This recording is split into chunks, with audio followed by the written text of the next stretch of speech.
My garbage person of the week is, and I'm sorry, but it's gonna be Candace Owens. Watch this. And when you consider surrogacy, especially surrogacy for the sake of surrogacy, there is something demonic about it, right? When you are doing it, not because you can't have a child, right? Even worse, right?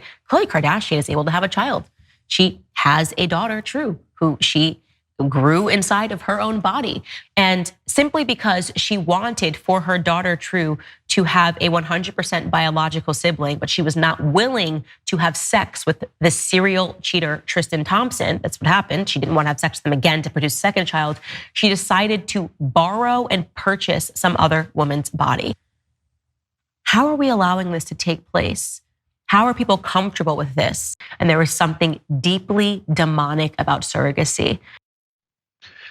So she belongs in the garbage for multiple different reasons there. First of all, taking everything that you either have a problem with or pretend for the purpose of your show to have a problem with and saying I'm against it because it's demonic is utterly pathetic. It is so pathetic that it represents that you don't think that you can convince people that not only that surrogacy is wrong, and you're not really describing it, again, you're just calling it demonic, but that how are we allowing it? She's saying, without saying, the government should be blocking this from happening. And she's not alone in that. The Republicans are gonna be coming for IVF, they're gonna be coming for surrogacy, they're coming for a lot of this stuff because they got what they wanted with Roe v. Wade, but that's not enough. They don't want people to realize the horrid economic situation they're in, and so their attention is always gonna be laser focused on other people's genitals and what they do with it and what they should be doing with it and how they do it. And so for all of that, talk about what's going on in the country. You weirdo, you deeply weird weirdo. Why is this the thing that you're focusing on your show? What the Kardashians do in terms of their surrogates. It's consensual. It's not like they randomly knocked up the other person and then yanked their baby out the next day. It's a financial situation that was set up. You might think it's weird. That's a you problem, not a societal problem, and not a problem that the government needs to fix. Brett, what do you think? This is an argument against medicine. This is an argument for forcing someone to have sex with Tristan Thompson, which is weird. That's her thing. She really needs. Is it not weird to you that you think you need to force Khloe Kardashian to have sex with Tristan Thompson? That's nuts. And then there's something demonic about forcing people to go through hardship that medically we found ways around. Yeah. We figured it out. There's nothing demonic about that. You bad psycho.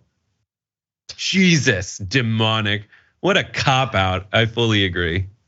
Yeah, again, like these programs, I don't know how anyone watches it. Like literally, it's both crazy and bad. Just bad. Like you're calling something demonic and it's still kind of boring. Anyway, that's my garbage person of the week. Thank you. 43,000 of you voted this week, and here are your top 5. Wow, at number 5 with 1% of the vote, you have Boston University for having Warner Brothers CEO speak during the WGA strike. Not a lot of people were convinced by that. It was probably scheduled months ago or whatever. I would have the more general principle of, I don't know why you'd need that CEO anyway, but 1%. Coming in number 4 with 5% of the vote, you have South Carolina Governor Henry McMaster for wanting to hunt Dems with dogs. We didn't actually get to that this week, but yeah, that was reprehensible.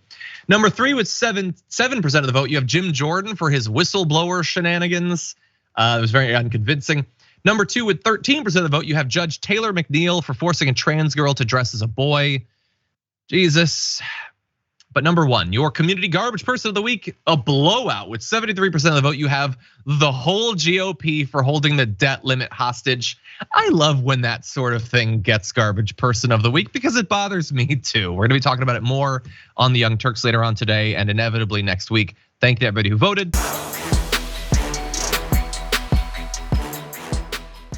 For more political news, breakdowns, interviews, stories of activism, and me trying my hardest to care about the occasional big celebrity news story, subscribe to our YouTube channel at youtube.com/The Damage Report.